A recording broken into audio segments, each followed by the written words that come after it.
We will always strive to be the best people that we can be at any given moment, and that's all we ask of you, that you be the best you can in the circumstances that you're in.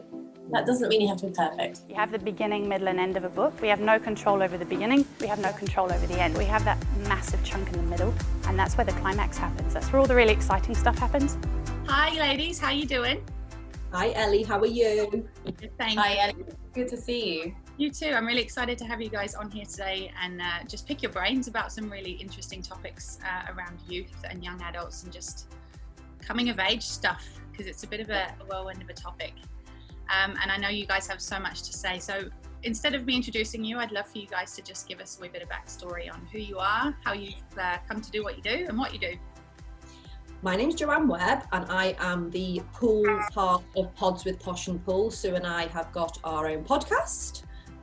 You can do you, because I normally try and introduce Sue, but she can introduce herself. So hi, I'm Sue O'Callaghan and I've got a teaching background. I was teaching in boarding schools for many years and I've worked in prisons too. Got my own company, Teenage Toolbox. And so Joe and I got together a year ago. We set up a podcast, as she said, Pods with Posh and Pool.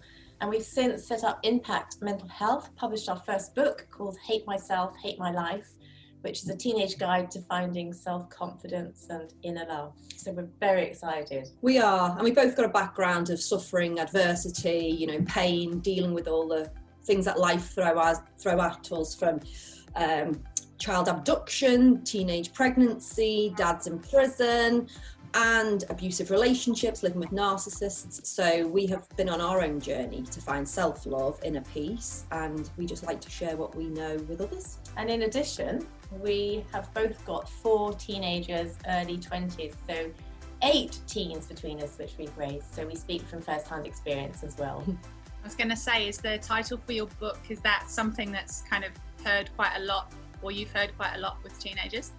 Yeah, absolutely, because we both mentor and coach teenagers and parents, and yeah, it's definitely a common theme. Even when you're going into facilitating courses into schools, they're like, oh, I hate myself, or you hear them say, I hate my life. So absolutely, it was definitely something that we'd heard over and over again, a common theme, and hence the hard-hitting title for the book. But throughout the book, what we really want, we go through these 6 beautiful chapters to give them tools, techniques, strategies to deal with life's adversities. And then at the end of it, we really want them to get to a point where they love themselves and love their life. That's the main aim of the book.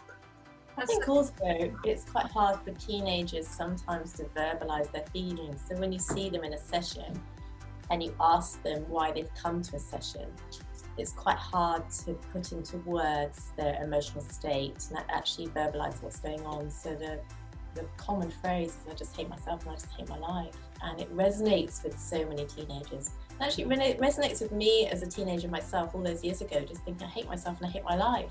You come from a place where all your needs are met and you're becoming a young adult, and in many ways are very sophisticated and mature, but in some areas carry deep insecurities and fear about the future. And that is a normal part about being a teenager.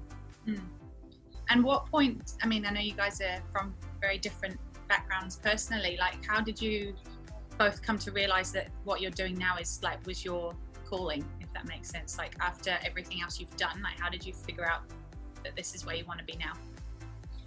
Well, for me, it's like you put these things out to the world and they come back to you. I remember I had a termination when I was 14, and it was hideous. It stuck with me for many years. Ended up suffering from depression for many years after. But I remember from around about 18, 19, I really wanted to go into schools and I wanted to share what I'd been through with other teenagers to try and stop them from making the same mistakes that I'd made, because it was not a nice place to be.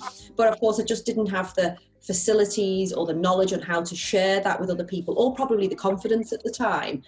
And then you go along on your journey of life, living your life experiences. I'm a personal trainer, so I train teenagers up to like elderly people. And then here we were doing this podcast, and I am a life coach as well. And I thought I'd be coaching a lot of middle-aged women like myself, but for some reason, I seem to get a whole heap of teenagers coming through, suicidal teenagers, teenagers with eating disorders, teenagers who just hated themselves. And Sue's story is quite similar, really, isn't it? You were working with teens, but then ended up working with parents as well, didn't you? So Yeah, I think, my story complements Joe in the sense that's why we're great working together, because we bring such different skill sets to the team to bring to teenagers and to parents. But having worked with teenagers since the age of 22 in schools all around the world, the outcome for me looked very much like supporting parents and empowering parents to give them the skill set within the home, because we can work one-on-one and we can work in a boarding school environment, but actually when they go back home to the home environment, if there's a lack of boundaries or there's a lack of awareness of self-love within the family, or there's a lack of the ability to empower their children in resilience, then we are denying that family situation the keys and the tools and the strategies to work as a family together. So it's about the family unit, it's about empowering parents and working with the teenagers together and saying, you're a family, so let's work together and give you the skills that you need,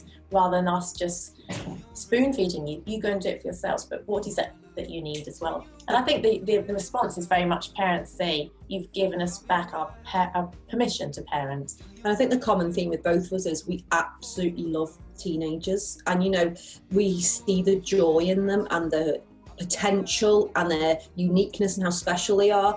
And I think there's a lot of teachers out there who go into the job for all the right reasons, but then there's so much bureaucracy and there's so much paperwork and there's so many standards that actually they get lost within that, and they lose that magic of seeing the children for who they are. You know, you always know that one special teacher from school who brought out all the best in individuals, and they were just amazing.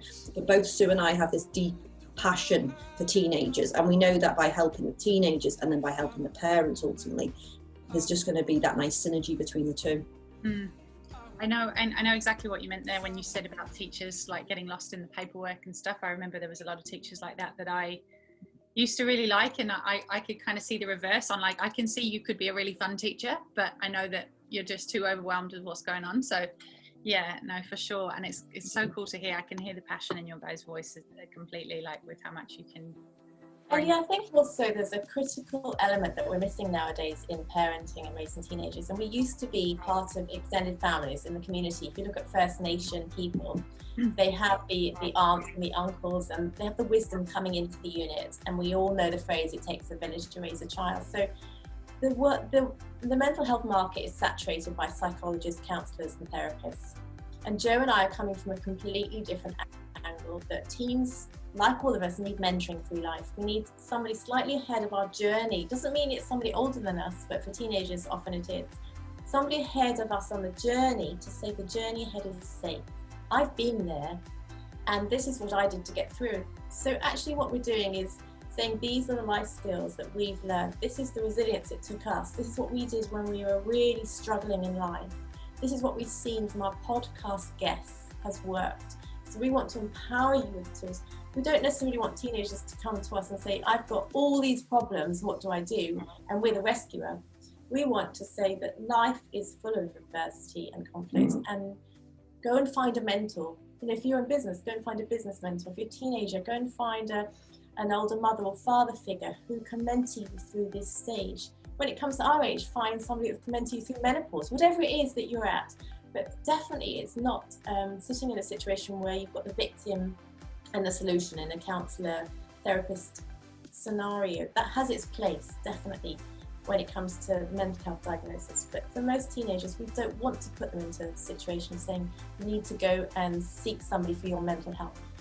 We want to have a mentor relationship where teenagers choose parental figures, role models that can mentor them through that journey of transition and change and challenge and fear and everything else. And I love that, because it takes away that stigma of, oh, I've got something wrong with my mental health, or there's something wrong with me in the first place. Like the minute you just say, oh, it's just like a mentor, it kind of has that friend feeling, or there's someone that you can just bounce ideas off instead of feeling like you need help as such. Absolutely. Yeah. And Joe's got a client, you know, a recent client, and she takes her for a walk on the beach. And you don't need to sit in a client relationship with a counsellor and sit in a room with an office and a desk or two chairs looking at each other. It's actually just having a stroll on the beach. It's going for a walk. It's going into nature. It's just doing an activity together. It's going kayaking with an older male figure, whoever that might be, and just having a chat about life and saying, do you know, this is really normal. What you're going through is normal, but also it's really tough. We recognise how hard it is. But look, have a try at doing something like this, or have you thought about A, B and C? And it's just so much more positive in terms of the student themselves, the teenager, to think, I don't actually have problems. I'm just facing what everyone else is facing, and this is really helpful for me. For sure. Have you guys would you say your relationship has changed with your own kids since you've been working with other people's kids? I think yes, and also probably since, I think my relationship's changed with my children more so as I've done work on myself, not necessarily working with other people's kids. I think it's because both Sue and I have been on our journey to find that place of self-love and knowing our worth and knowing our value in the world. We don't have to prove anything to anybody. You know, we know that we're beautiful just for waking up in the morning. And I think with the energy behind that, you automatically become a different kind of parent. You know, everything that you say to your children has much more authenticity behind it. You know, when you come from a place of really truly loving yourself, then when I say to my daughter, you are beautiful from the inside out, it's more authentic because I think that about myself. Whereas if we don't think that about ourselves, yet we do think about our children, there's not the same energy there. And then also say, you know, for instance, when my children come home, if they're in like a bit of a crappy mood, I don't take it on as my stuff because I understand that that's their stuff, and I've just got to be there to hold them or listen to them in their anger or whatever it is, and try and just be there. I don't need to solve their problems. Sometimes they just need somebody to actually listen, somebody to just offload to, get it all out. And even if they're angry, that's okay. Anger is just a normal feeling. But people are so frightened of anger and people try to suppress it. Now that's actually not necessarily the best thing to do. So when my children come home and rah, I'm quite okay about it. You know, don't get me wrong, I'm no saint. Sometimes I can yell back, but you know, most of the time, yeah, that's what's changed me the most. And then when we do work with, you know, other teenagers, we just feel for them so much and their parents. So of course you bring that into the home, and we're forever spouting off to our kids, you know, like beautiful phrases and how to be kind and how to be compassionate and how to be empathetic. And it's really nice when you see it in your children behaving like that to other people. Yeah. What advice would you give to, I mean, I'm guessing you probably do give parents and teachers some kind of knowledge around what you've done or are doing with their kids so that it's not undone. Do you ever find that like you've ever done a lot of hard work with a particular family and then the parents have like unwillingly or like accidentally undone some of the things by not continuing that work, if that makes sense? When you work with teenagers and you come from a place of love and compassion and you connect with them, it's really easy for them to feel, gosh, I don't have this connection at home. And I speak for my own children as well. You know, our own children need role models outside of the family because we always have areas of conflict because of clash of personalities or whatever it is. So I say to my teenagers, go and find somebody outside the home that you also connect with. If it comes to a situation where you can't talk to me, you've got somebody else. And that's for everybody, have a mentor. But I think beyond that, it's quite difficult working with teenagers when you have that connection and you know they're going to go home and they're not going to be heard, they're not going to be listened to, they're not going to be acknowledged, their skill set isn't recognised. And that's not a weakness of the parents, but what's really important is to work with the parents, work holistically with the whole family to say, look, I'm more of a mediator role, resilience, boundaries, healthy communication, healthy relationships, this is what it looks like. And parents love to be empowered. So there's parenting courses all over the place. You can learn parenting skills online. Learning parenting is really important. And I say to my clients, you have never been a teenager before. You've never been a parent before. You're both learning as you're going. You used to have grandparents that would raise the children while you went off to work. You don't have that. You're trying to work, you're trying to parent, you're trying to do things you've never done before. Learn, educate yourself, but also be really kind to yourself as well. Don't be harsh to yourself. Joe's big on self-love. You know, find ways to develop yourself as a parent. And Jo also just said that as she's gone on her journey of self-love, that's changed her relationship with her children. So parents, take responsibility on going on your own journey of finding self-love. Do kind things for yourself. Don't give all your time to your children so there's nothing left for you. Keep developing yourself to become a whole, interesting person. And you know that you love yourself as well. It's really important. Sure. No, I really agree with that, I think, because I've worked on a few programs before and the kids have absolutely thrived when they've been around me or the group leaders, but then they've gone home and come back the next day, and every morning it was like, you know, the first half of the day was just boosting them back up to where they were yesterday to get them back in the mood to learn more, you know, and it's one of those things, I guess, like you said, that evolution is always ongoing. If we're working with the whole family, it's much easier to have a little bit of sense of, you know, input into that. But if we are just working solely with the teenager, again, we go from a place of empowerment, and it's about, like, you know, the only person you have any control over is you. And because at the end of the day, sometimes you can't change the parents, and you can't have that input into the parents, and that is as it is. And if you can't change it, you can't change it. It's about giving more empowerment to the child. You know, this is your life. You can make decisions. You can decide how you react, and it's more of an educating them along them lines, so they feel more in control, even if things aren't perfect at home. It's interesting, Ellie, because about 6-7 years ago, I wrote a paper for a head teacher, which was called Light a Fire Within My Soul. And it was about teachers coming from a place of passion. And I talked about, if you're a teacher, you need 3 critical elements to be a good teacher. You need to have a good knowledge of your subject. You need to be able to communicate really effectively, and you need to be passionate as a person. So teachers go to teacher training colleges, and they learn all about their subject, and they think they can stand in front of a class and teach that subject.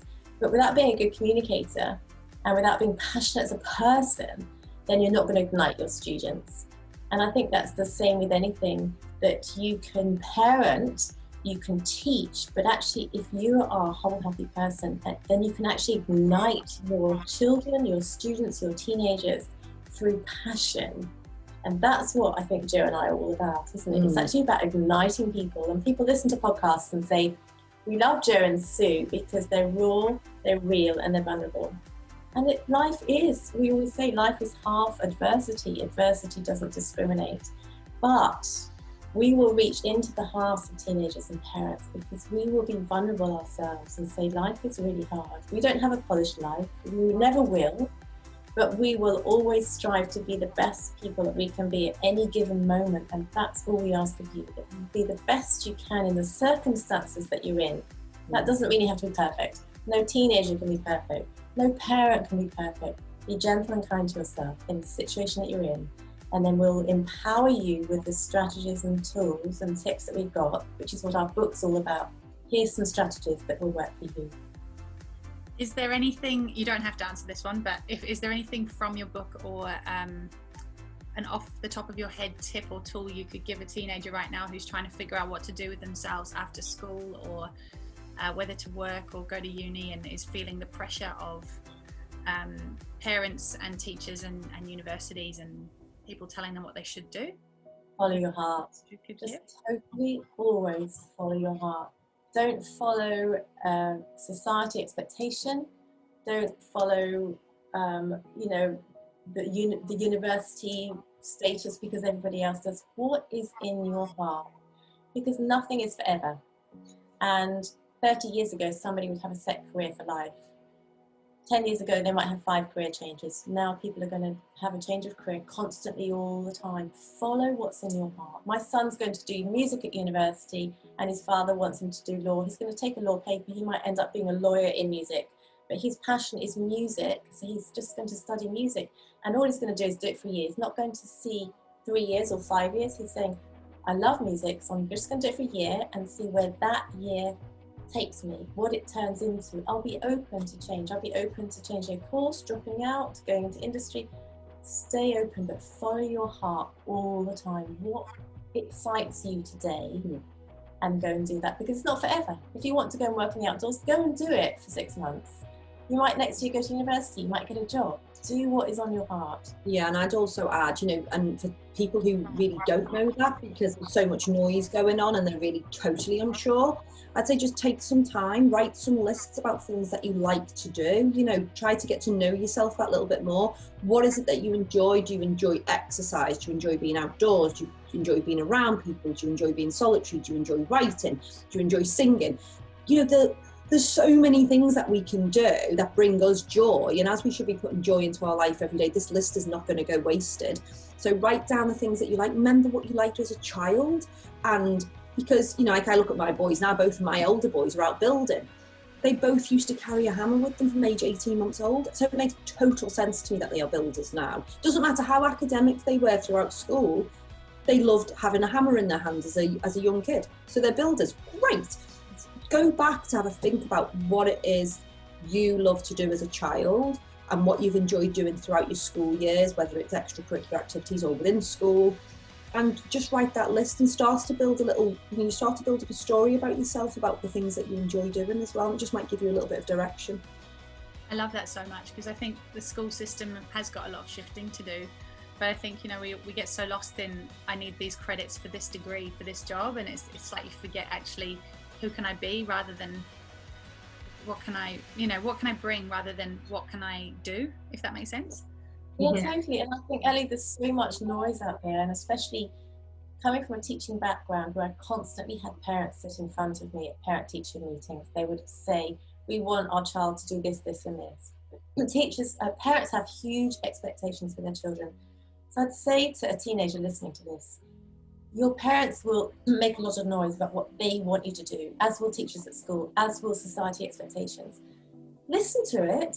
It's okay to listen to it, because if you follow your intuition, you'll have a sense of, oh, that's so not for me. Listen to that as well. Listen to, oh, I like the idea of that. Oh, that kind of lights my passion, my fire, but maybe not so much this. So you're listening and you're saying yes, no, but also know that if you do say yes to something, yes is open doors. A door opens another door, opens another door, opens another door. If you're a no person and you shut the door, no doors can open. So you can't sit and wait. Just take one brave step ahead, as Jo says, into whatever lights your passion, lights your fire, and doors open doors. It's one of those things, don't be afraid to zigzag. Like I did my degree in filmmaking because I knew that ever since I was a kid I was writing scripts, and I wrote and directed and performed in my first play when I was in year 6, and it just made total sense, doing drama through high school. But I'm still not, like, I came out of uni and did video editing for 2 years, but I'm still not nowhere near film director or script writer. It's taken me through teaching roles and digital marketing and sales and all those other things, and I've found that degree has played a massive role in completely different industries. And I think it's good to not get lost in, like, you can still do the degree if you know that it will, like, the skill set that you'll learn will still help you in other jobs. Like, don't glue yourself to, if I study this topic I have to be this role. It can be, like you said, just absolutely. And for teenagers listening, life is not a destiny, life is a journey. So even if you're in your 50s, 60s, 70s, you're still on your journey. You never arrive at your destiny. So you can aim for a destiny, but it might keep changing all the time. But life is a journey that takes twists and turns, it's highs and lows, and it's ins and outs, and it's not got a set path. Just be completely open to opportunities that come your way. Kind of exciting like that, isn't it? It's a lot more fun to think about life like that rather than a set of obstacles. Yeah, and whereas if you think it's a destiny, then you can always think, well, I've never arrived, everyone else has made it and I haven't, but you never arrived. So there's a sense of disappointment if you think life is a destiny. I'm going to make it to university, I didn't make it, I failed. Well, life doesn't work like that. I applied for a job, I didn't get it, I failed. Life is a journey. That was one door maybe that closed because another door's going to open, but just stay open to all the doors that are going to open on your journey. If one door has closed to you and you're listening to this, and it might be a relationship's ended, it might be a failed exam, it doesn't mean you're not going to go on your journey. You're still going to go on your journey. And doors that close are often as good as doors that open, because doors that close, it doesn't feel like it when you're suffering, if you're struggling right now, but doors that close are signposts that there's something better for you out there. And I wish we got taught this in schools from day one, if every kid knew that from day dot, like in every school, in every situation, imagine how different the world would be, It's a mission to make that a thing. It's hard when you're in it though, isn't it, Ellie? And I know there'll be listeners, that are struggling right now. They failed an exam at school. Parents have spoken over them that they are not successful, or they haven't turned out how parents wanted them. Teachers have spoken failure over them. Relationships have ended. Their peer group have let them down. And they feel like the world has ended. And when you're in that situation, it does literally feel like the world has ended. And that's a real and genuine feeling. There's no point in anyone sitting here saying it gets better. It's actually, black is black, dark is dark. And if you're in a black place right now, we hear you, we get it. Life can be really dark and life can be really black. And it's sit with those feelings and be in it and know that there's other people that also are in dark and black and bleak, but we're alongside you. We've come through those times. Life does get easier as you get older because you become more resilient to the darkness, but it doesn't mean hard times don't go away. We just find ways to cope with difficult challenges that come our way. So part of Joe and I, the work that we do, is to empower teenagers, and that's part of our book, is to say, if you're in a difficult place right now, here's some little tips that you can use to just help yourself in the middle of darkness and bleakness, to say that we really care, we really do care. Teenagers, you are extraordinary people. Yeah, and one of our main messages is to say, you know, it's okay. It's okay. Your feelings are normal and valid, you know, because I think sometimes we think we shouldn't be thinking like this, or am I the only person in the whole world who's ever thought like this? But no, your feelings are valid and normal. And, you know, there is a way to get out of them, but it's just working through it. And the first point is acceptance, isn't it? Accept those feelings rather than fight against them. Yeah, definitely. And like that whole sitting with the feeling is so important, because if you try and rush the process of getting over something, there's always going to be something that's left bubbling, you know. So it's definitely important to just address it and just be with it and see what that brings up. And sometimes that can be where you get your most, well, at least I found, is that's where you can get some really interesting inspiration from. You know, like thoughts can pop out of nowhere when you're in a place where you feel like you've got no other choice. You know, suddenly you become more receptive to, okay, well, anything is possible now, because I can't go any lower. Yeah, I'm at the bottom and I can only come up now. Yeah, so that's also important to hear that other people care, and that's the opening page in our book. Is we just actually say we care, don't we? We say we care, and it's not about finding solutions to get out of it. It's not actually about saying, you know, it's all okay when it's not okay. We actually just say we care. That's our message. We care. And we want teenagers to know that there are people out there that care. There's helplines out there. There's a listening voice on the end of the phone. Pick up our book. We care about you. You are so valuable. You are so precious. You are so unique that we actually just care about you. Love that. In a warm and fuzzy. Yeah, it's cute, isn't it? It's really special. You guys have kind of touched on this already, I guess, but if there's anything extra you could add, what advice would you give to your younger self based on what you've learned in the recent work you've been doing? Like if you were to pinpoint younger you and just give one solid thing to them, what would you say? Don't compare yourself to others. Just shine for being you. And celebrate other people's successes, you know, because their successes don't make you any less of a person. So don't compare to others, because you are here to shine. Find the thing in your life that lights the fire in your soul. What is that one thing? Is it music? Is it dance? Is it trees? Is it walking in the woods? Is it the beach? Is it whatever it is? Find that one thing that lights that passion and spend time doing it.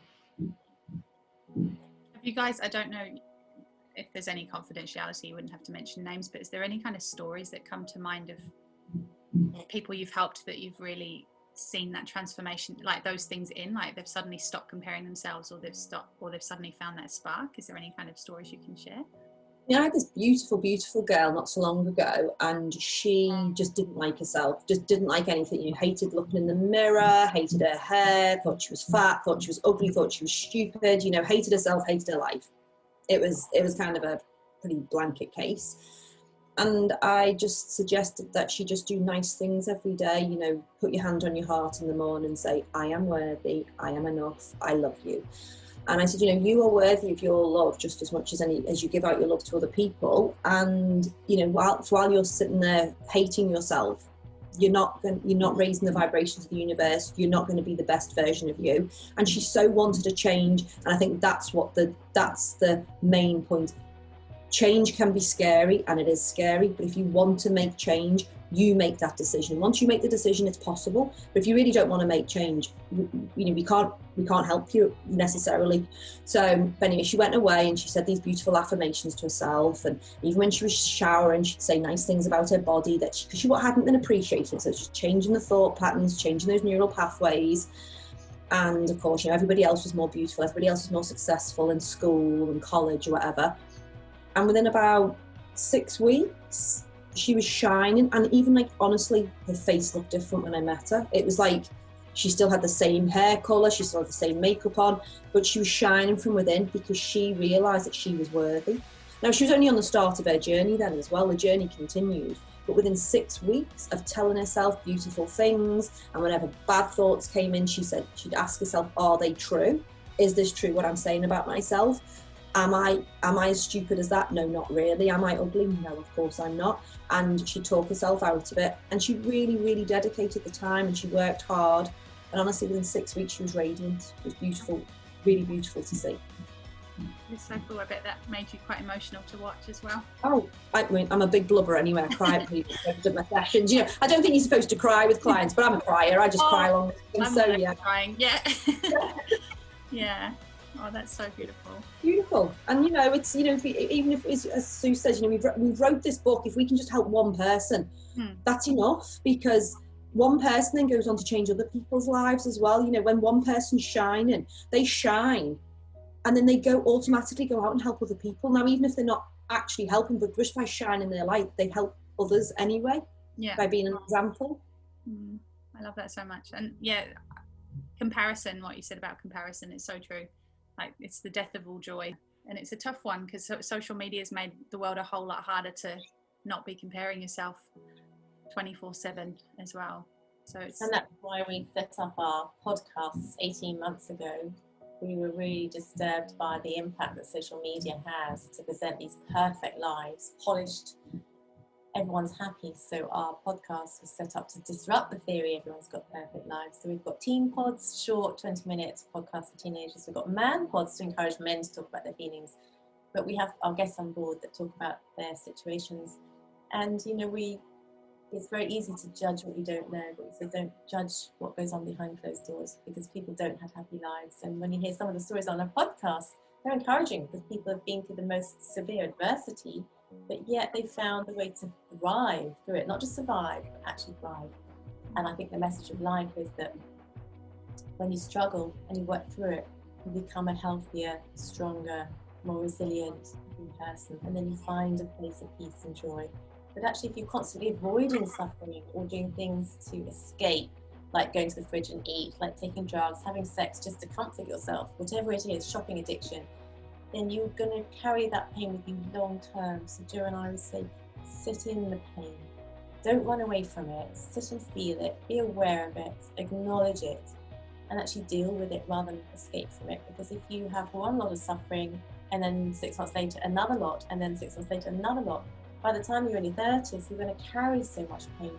But we want our teenagers to acknowledge it's really hard, to deal with it and come through it and think, gosh, this is what I learned from it. So you're not carrying it all into your 30s and 40s and then needing masses of counselling and therapy to address the issues you've got. But actually just to be kind to yourself and say, you know, it's really tough. I'm going to take 3 days out. I'm going to just do some really gentle, kind things for myself. This is what I'm doing. I'm going to nurture myself. Be kind. Maybe there's nobody loving you at the moment. Maybe you think that your parents don't understand and they're being really harsh on you, or somebody's punished you for some behaviour and you're expecting them to love you. Sometimes, sadly, we can't always expect other people to love us, but we can love ourselves. There's a place deep within inside you, that place of passion and fire. You go to, you can say to yourself, when nobody loves me, I love me. When nobody thinks I'm good enough, I know I'm good enough. When somebody doesn't believe in me, I believe in me, and I'm going to find a way. And that ultimately is what will take you through life. Not trying to find it in somebody else. You can actually find that place within you, and nobody can go there, nobody can change it, nobody can touch it. If there's anything that you guys feel that you haven't said that you want to say, if there's any tips or anything else you want to give, I mean, you've given so much already. I think the last thing is really, if you're listening to this podcast thinking, I don't know where to start, I'm feeling absolutely desperate, and you know, these two ladies, I'd love to connect with them. You can connect with us on our email address, which is podswpp@gmail.com. But also, there are helplines, and there's amazing people sitting on the end of phones that will listen to your story. When you feel as though you're not being heard and you've got no one to turn to. I remember being at school once, and my parents were amazing parents, but I was in a desperate place once as a teenager, thinking the school counsellor, I would not trust them as far as I could throw them. They were just not the person I was going to go to. And I remember feeling desperate. Who can I go to? I just wish there was one person I could talk to about how I was feeling, because I was feeling completely helpless, completely worthless, and there was no one. But there are amazing lines, helplines on the internet. call one of the lines and talk to somebody if you're feeling desperate. If you think there's somebody that you would love to confide in, there's a teacher in school, I wish I could just go and talk to them because I really get on with them. Go up to that teacher and just say at the end of the lesson, I'm feeling pretty low today and pretty helpless. Is there a time that suits you? I can come and chat maybe at the end of the day or at lunchtime because I feel like I could really talk to you. Just trust your intuition. That person that you feel you can trust, you often can. Your intuition speaks truth to you. Listen to your intuition, but do seek help. Do not ever, ever, ever sit alone feeling helpless. There's so many people out there that care. But sometimes, hard though it is, you've got to reach out and just be brave enough to say to somebody, I need you to listen. It might not even mean you need help. I just need you to listen to me. There's always someone there. Yeah, I agree. And like, you know, in this world, there are actually more people want to help than what we believe or what we can even see. You know, even in our line of work, we go out and ask for help now, and people majority of the time say yes. We've hardly ever heard a no. And, you know, and then when we think about it, people come to us and ask for help and we say yes. So why wouldn't other people want to say yes to you? Why wouldn't other people want to be there for you? And that's, you know, even as Sue was just saying, then talking about your problems or somebody to listen. But often within that, that's when we do find our mentors, when we just reach out to that one person we admire. And sometimes we don't even really know what we admire in them. But as we spend time with them and they share their knowledge, it's them kind of people that can hold our hands and bring us forward. So don't be afraid to ask for help. Love that. Very powerful way to finish, I think, for sure. And I think as well as social media being a really scary place in terms of what it can do negatively, there's also spaces online as well, like youth organisations and you guys and me and various other places you can go and just start shifting your circles, just start shifting who you're following, so at least you've got a balance between the people that you're still a little bit attached to but aren't doing you any good, and the people that can show you another way. So it's not about going cold turkey from everything you know and diving headfirst into self-help and everything, but just shifting your network so you've got that balance, and then you'll find what resonates more. Absolutely. And if you want to find our book, you can find it on www.podswithposhandpool.com. And our Facebook page, where you can connect with us and see what's going on, also is Pods with Posh and Paul. Awesome stuff. My audience know where to find me, but if anyone else who hasn't met me before wants to know where to find me, it's www.the-bigsisterproject.com or the Big Sister Project _ on Facebook and Instagram. And yeah, I've also got a book as well. I haven't got one on me, but it's called The Big Sister Project, and it's all about my experience of kind of coming of age experience when I left school and decided to be an au pair overseas and just look after a child that couldn't speak my language. So it's a lot of self-learning and discovery there. Thank you, Ellie. Thank you for this opportunity. It was lovely to chat to you. Yeah, it was so, you just beat me to it. I was about to say exactly the same thing to you guys, and I'm very, very excited about this book of yours. I can't wait to dive into it. Really, really appreciate this little collaboration, and I'm sure it will reach everyone that it needs to reach. Thank you very much, and I will speak to you soon. Thank you, Ellie.